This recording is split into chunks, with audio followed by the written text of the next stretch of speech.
Amerika Devlet Meclisi iki partiyanın a'zolari Tayvanga harbiy qurol yarog' setishni qo'lladi mavzuli xabar 12 ayning 17 kuni Amerika ovozining Xitoy til programmasi e'lon qilindi. Xabar mundaq boshlandi. Diqqat qiling vatandoshlar, leksiyamizga diqqat qiling.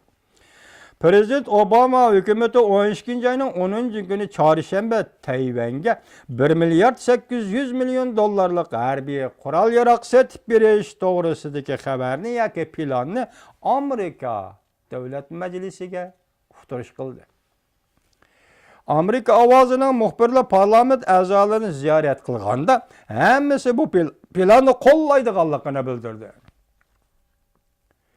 Devlet Meclisi'nin a'zolari Prezident Obama hükümeti Tayvanga harbiy qurol yarog' setib berishni kechiktirib o'tdi deb og'ringanmi bo'ldi.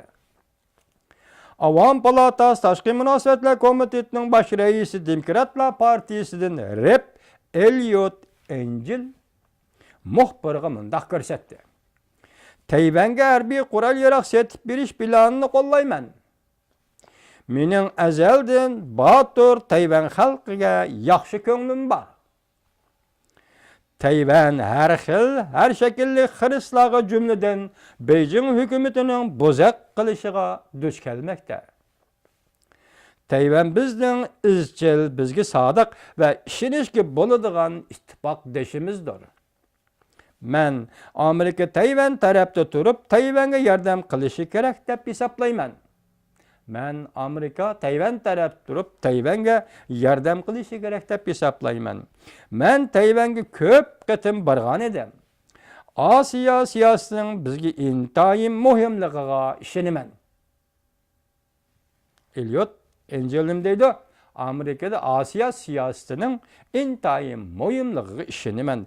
Bizning Tayvan bilan bo'lgan do'stlik munosabatimiz Amerikaning Osiyo siyosatining tavrigidir. Cumhuriyetçiler Partisi'nin a'zolari Tayvanga harbiy qurol yarog' setib berishni qo'lladi. Avam Palatasi a'zosi Rep Randy Weber Amerika ovozi radiosiga mundaq ko'rsatdi. Prezident Obamaga huquq berilgandan tortib hozirgacha harakat qilmagan. U hozir harakat qo'llanish kerak.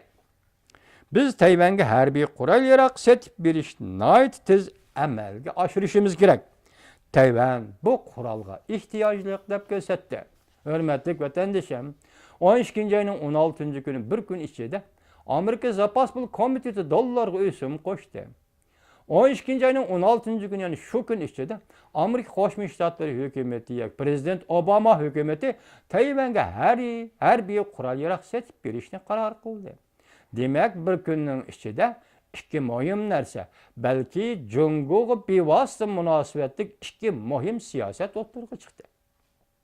Qarang vatandoshlar, Amerika siyosiy yo'llari siyosat degani qandoq o'ynaydi? Qandoq san'atlik o'ynaydi? Bunga diqqat qiling vatandoshlar. Tayvanga qurol yarog' setib berishni qaror qilganligi uchun Jungo'ning bayonotchilari to'xtamay bayonot e'lon qilishga boshladi.